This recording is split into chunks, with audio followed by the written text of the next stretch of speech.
자, 오늘 요한일서 2장에 왔는데 제목을 대언자라고 붙였는데, 이 대언자라는 뜻은 변호자, 그 다음에 이렇게 변호자, 또 돕는 자, 이런 뜻을 이제 가지고 있습니다.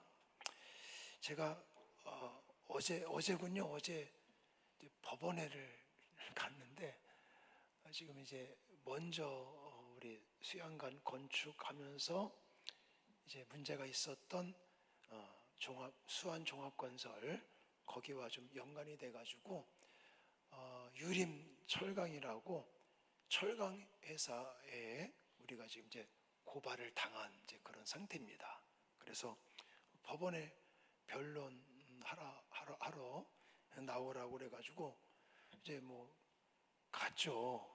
이제 가는데 좀 마음이 좀 찜찜하기도 하고 씁쓸하기도 하고, 우리 잘못한 것도 없는데 어쨌든 나오라니까 이제 가서 이렇게 변론을 하러 갔는데, 어쨌든 이제 아무도 안 나왔어요.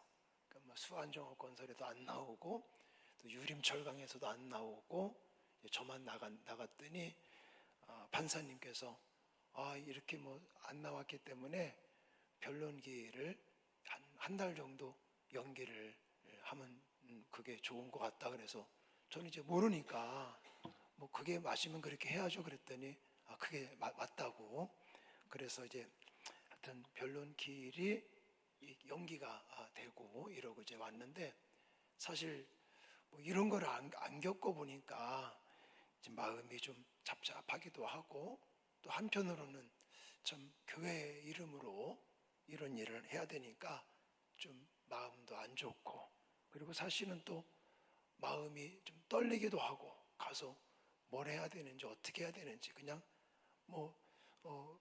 물어보면 사실대로 우리는 이제 얘기를 답변을 하고 와야겠다 하는 마음으로 갔는데, 보니까 다른 이제 우리 사건만 있는 게 아니라 다른 사건이 많이 있더라고요. 그래서 우리는 이제 꼴찌에서 두 번째 했는데, 제가 뒤에서 이렇게 보니까 어떤 분들은 당사자들이 나와서 변론을 하는 사람도 있고, 또 어떤 사람들은 변호사들이 나와서 이렇게 답변을 하고 하는 걸 보니까, 변호사가 있는 사람들은 좀 마음이 그래도 당사자가 나오는 것보다는 좀 괜찮겠다 하는 생각을 좀 제가 들더라고요. 그렇다고 우리가 변호사를 막 선임해서 또 몇백만 원씩 줘가면서 그렇게 할 수는 없는 거고, 어쨌든 제가 왜 법원 갔다 온 이야기를 하냐면, 변호사가 있으니까 좋겠다 하는 마음이 좀 들더라고요. 그렇다고 해서 우리 교회가 변호사를 선임해서 하겠다는 의미는 아니고, 이 대언자라고 하는 이 뜻이 변호사라는 뜻하고 같은 의미다라는 것입니다. 자, 요한일서 2장에 와서는 대언자에 대한 이야기, 그리고 그 대언자와 이제 관계를 맺고 있는 그 사람들은 어떤 모습이 되어야 되는가, 이것을 언급하고 있습니다. 자, 제가 좀 문제를 만들어 봤는데, 이 문제를 풀면 이제 제가 무엇을 이야기하는지를 알 수가 있는데, 자, 첫 번째 문제는 그냥 넘어가시면 되고요. 두 번째 문제, 대언자는 누구이며 그 역할은 무엇입니까? 1절에 그 답이 있거든요. 1절 말씀 한번 띄워주시기 바랄까요? 자, 이 말씀을 보시면 여기 나와 있죠. 여기 보시면 대언자가 있으니 그래요. 우리에게 대언자가 있는데 그 대언자가 누구예요? 예수 그리스도시라라고 말하고 있습니다. 그런 예수 그리스도, 대언자이신 예수 그리스도의 역할은 뭘까요? 역할, 말 그대로 우리를 뭐 하시는 분이에요? 변론하시는 분이다. 우리를 대신해서 하나님 앞에서 우리를 변호해 주신다라고 성경은 말하고 있습니다. 자, 그러면 대언자 되시는 예수 그리스도께서 우리를 이제 대신해서 변호를 해주시는데, 그 대언자가 어떻게 우리를 변론하시는가, 변호하시는가. 세 번째 문제는 대언자가 한 일은 무엇입니까? 라고 하는 문제의 답은 2절에 나와 있습니다. 그는 우리 죄를 위하여 화목 제물이니 우리만 위할 뿐 아니요 온 세상의 죄를 위하심이라, 이렇게 말하고 있습니다. 그러니까 대언자, 변호사 되시는, 변론자 되시는, 대언자 되시는 예수 그리스도께서는 어떻게 우리를 변호하신다고요? 화목 제물이 되셨다. 화목 제물이 된다는 게 뭡니까? 죄에 대한 하나님의 진노하심, 노여움을 가라앉히셨다 그래요. 예수님께서, 자, 죄 때문에 우리는 하나님의 진노를 받을 수밖에 없는 존재였습니다. 그런데 나를 대신해서 예수님께서 십자가 지시고 일명 속죄의 제물이 되셔서 이제 하나님의 진노가 수그러진 거예요. 다시 말해서 우리와 온 세상의 죄를 위한 화목 제물, 속죄 제물이 되심으로 하나님의 노여움이 가라앉게 되었다. 하나님을 만족시켜 드리는 속죄 제물이 되셨다라고 성경은 말씀하고 있는 것입니다. 자, 그 다음에 대언자에 대한 이야기를 하고, 그 다음에는 이 계명을 지키는 것에 대해서 언급을 하고 있는데, 이게 이렇게 떨어져 있지가 않습니다. 여러분 기억나십니까? 지난 시간에 왜 우리들은 빛의 뭐라고 그랬어요? 빛의 자녀들이다 그랬습니다.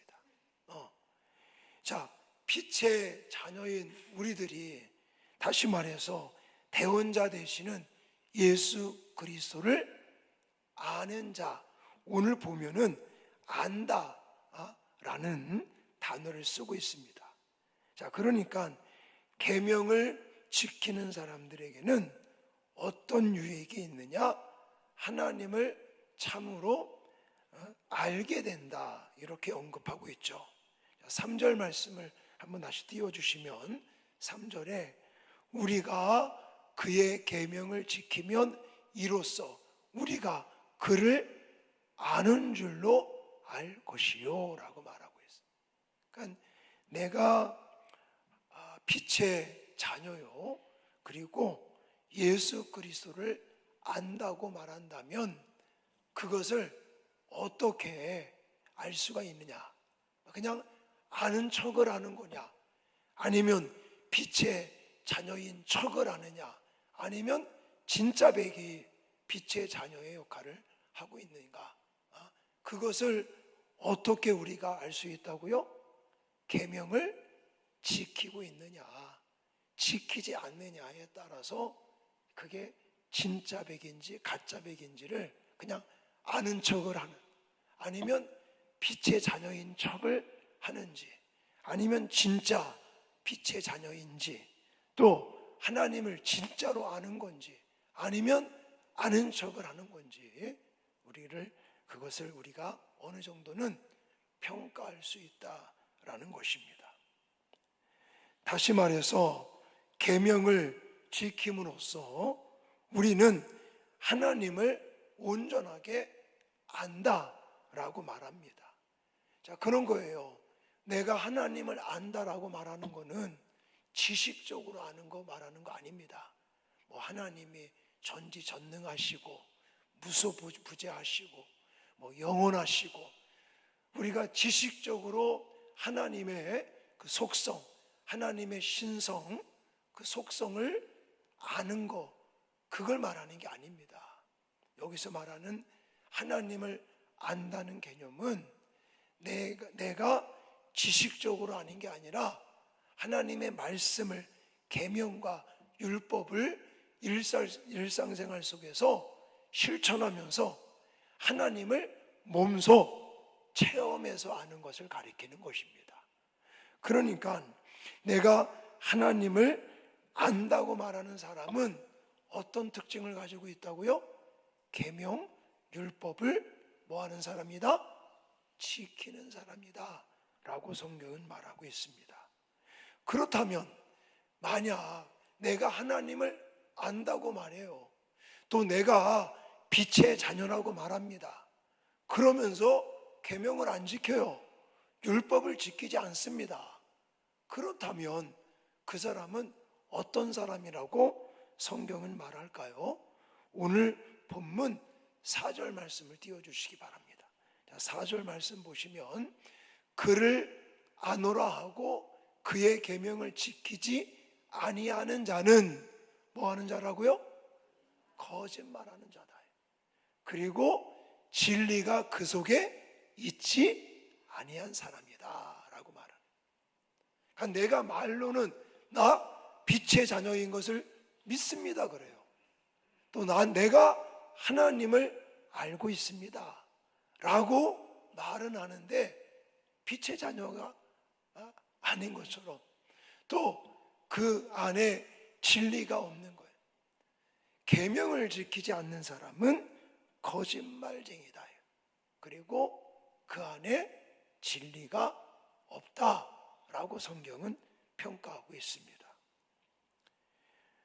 자, 그러므로 하나님을 안다는 것은 구체적으로 그냥 지식적으로 하나님은 이런 분이다라고 지식적으로 아는 게 아니라 어떻게 안다고요?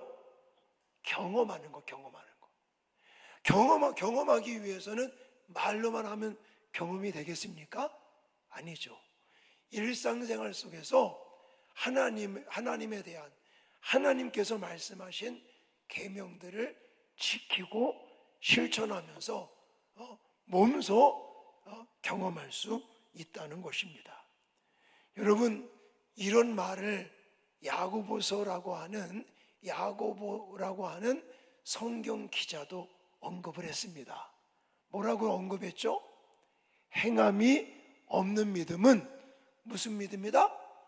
죽은 믿음이다 라고까지 말씀을 하는 게 이게 같은 맥락이라는 거예요. 지금 사도 요한이라고 하는 성경 기자가 이렇게 하나님을 안다고 말하면서 만약 계명을 지키지 않는 사람은 뭐 하는 사람이라고요? 거짓말쟁이고 그 안에 진리가 없는 사람이다. 그러므로 정말 하나님을 안다고 말하는 사람, 또 내가 빛의 자녀다 라고 말하는 사람, 그 사람에게는 뭐가 나타난다? 행함이 나타난다. 계명을 지키고 율법을 지키는 행동이 나타난다 라고 성경은 말하고 있는 것입니다. 자, 왜 그럴까요? 그 이유가 무엇이냐면 하나님을 안다고 말하는 사람, 그 사람이 진짜 베개에 아는 사람이라면 예수 그리스도와 연합된 자가 되기 때문에 그런 것입니다. 그러니까 내가 하나님을 안다, 내가 또 빛의 자녀다 라고 말하는 사람은 진짜 베개는 예수 그리스도와 연합된 자가 되기 때문에 하나님의 계명을 안 지킬 수가 없다는 거예요. 자, 그래서 이렇게 말하는 오늘 요한일서 2장 1절로 2절 말씀을 좀 정리를 한다면, 자, 첫 번째, 대언자는 누구다? 예수 그리스도시다. 그러면 예수 그리스도를 우리가 대언자, 변호자, 우리를 위해서 도와주시는 분, 이렇게 대언자라고 언급하는, 그렇게 말할 수 있는 근거는 무엇 때문이라고요? 그분이 뭘 했기 때문에? 속죄 제물이 되었기 때문에. 저와 여러분의 죄의 문제, 아니 온 세상 사람들의 죄의 문제 때문에 저주받아 지옥에 갈 수밖에 없는 그런 죄의 문제를 예수 그리스도께서 친히 자기의 몸을 찢고 피 흘려 십자가의 죽음으로 내어줌을 통해서 속죄 제물이 되심으로 이제 우리가 은혜의 보좌 앞에, 지성소 앞에, 하나님 앞에 나갈 수 있는 길이 열린 것을 믿습니다. 그걸 근거로 우리는 우리의 대언자는 누구다? 예수 그리스도밖에 없다는 거예요. 근데 자꾸 이단들 중에는요, 구원의 완성이 예수 그리스도가 아니라고 말합니다. 요즘 이단들은요, 참 집요하게 또 헷갈리게, 옛날 이단들은 예수 그리스도를 부인한다든지 아니면 예수 그리스도의 인성을 부인한다든지 예수 그리스도의 신성을 부인한다든지 예수 그리스도가 하나님의 아들로 메시아로 이 땅에 오신 것을 부인하는 자들이었는데요, 요즘은요 예수님을 인정합니다. 예수님을 믿어야 된다고 말합니다. 그리고는 뒤에 가서 근데 그거 가지고 구원의 완성이 이루어지는 게 아니라 뭔가 하나가 들어가요. 그래서 예를 들어서 신천지에는 누가 들어갑니까? 이만희가 들어가죠. 다른 보혜사, 진리의 영이 자기에게 임해서 이제는 자기를 통해 이렇게 선포되어지고 가르치는 그런 요한계시록의 말씀을 배워야 된다. 12지파 안에 들어와야 된다. 이래가면서 예수 그리스도께서 완전한 우리의 대언자가 되신다는 것을 부인하기 때문에 이단이라는 것입니다. 자, 또 한 가지, 그렇다면 우리가 대언자를 안다라고 말할 때 예언자를 안다는 것은 어떻게 증명이 돼야 된다고요? 어떻게? 계명을 지킴으로. 내가 만약 예수 그리스도 대언자를 안다고 말하면서 계명을 지키지 않는다? 그러면 의심해 봐야 돼요.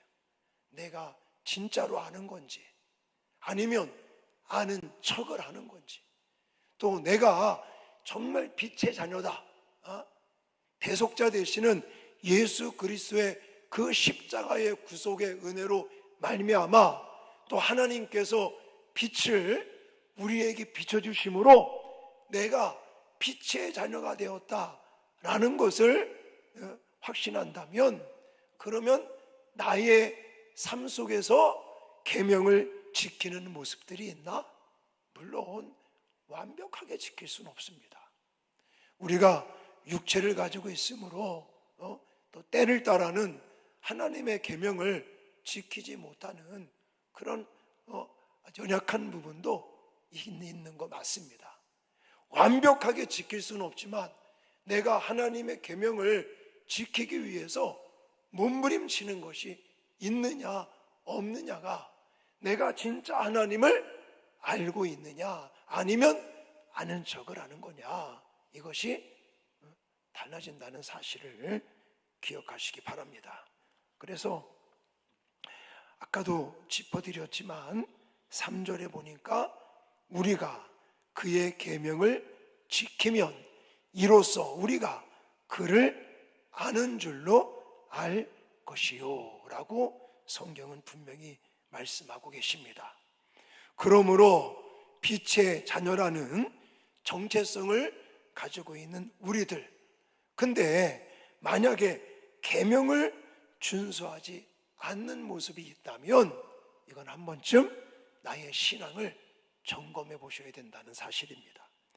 그리고 실천 없는 삶이 내가 아무리 고백을 한다고 할지라도, 예수님이 나의 구주이신 것을 내가 고백한다고 그렇게 말은 할지라도, 만약 하나님의 계명, 율법 이것을 지키는 그런 모습이, 실천하는 모습이 나의 삶 가운데 없다면 이것은 나의 고백은 온전하지 않다라고까지 저는 말씀을 드리고 싶습니다. 이런 차원에서 여러분, 사도 요한은요, 왜 요한복음 15장에 가면 포도나무 비유를 통해서 또 우리가 정말 예수님 안에 거하고 또 그렇다면 우리의 삶 속에 열매가 맺혀질 것을 말씀하고 계시거든요. 그 요한복음 15장의 말씀도 사실은 오늘 요한 2장, 요한 1서 2장의 말씀과 맥락이 같다고 저는 생각을 합니다. 그래서 요한복음 15장 10절에 이렇게도 말씀을 하고 있습니다. 자, 읽겠습니다. 시작. 내가 아버지의 계명을 지켜 그의 사랑 안에 거하는 것 같이 너희도 내 계명을 지키면 내 사랑 안에 거하리라. 아멘. 이게 포도나무 가지가 열매를 맺는 거에 대해서 이야기를 하시면서 강조하는 게 이거예요. 내 안에 거하라. 가지가 나무에 붙어 있어 열매를 맺듯이 우리가 예수님 안에 거하여 열매를 맺는 삶을 사도 요한이 같은 맥락에서 말씀하고 있을 때, 여러분, 예수님이 눈에 안 보이잖아요. 그런 예수님 안에 거한다는 개념이 뭐라고 그랬어요? 계명을 지키는 것이다, 이렇게 말씀하고 있습니다. 그러므로 우리가 그런 말을 하지 않습니까? 예수 안에 거하자, 또 예수님과 동행하자, 이런 말들을 할 때 그냥 이게 추상적인 개념이 아니라는 거예요. 이것은 실질적으로 우리의 일상생활에서 예수님께서 주시는 그 계명, 율법을 지켜서 예수님 사랑 안에 거한다고 성경은 우리에게 언급하고 있습니다. 그러므로 내가 예수 안에 거하느냐 안 거하느냐, 또 내가 예수님을 아느냐 아니면 아는 척을 하는 거냐, 내가 빛의 자녀냐 아니면 빛의 자녀인 척을 하느냐, 이 부분을 한번 점검해 보시라는 거예요. 그리고 내가 진짜 빛의 자녀요, 또 예수님을 아는 사람으로서 예수 안에 거하는 사람은 어떻게 그것이 증명된다고요? 계명을 지킴으로, 율법을 지킴으로 그것이 증명되어진다라는 사실을 기억하시고, 아무튼 우리가 율법을 지켜서 구원을 받는 것은 아니지만, 내가 믿음으로 구원을 받지만 내가 믿음으로 구원을 받았다고 말하는 것이 진짜냐 가짜냐는 무엇으로 우리는 평가할 수 있다고요? 계명을 지키느냐, 율법을 지키느냐, 이거로 그것을 증명해낼 수 있다는 사실들을 기억하시면서 우리는 하나님의 계명을, 율법을 지키고 실천하는데도 힘을 쓸 수 있는 저와 여러분들이 되어질 수 있기를 주님의 이름으로 축원합니다.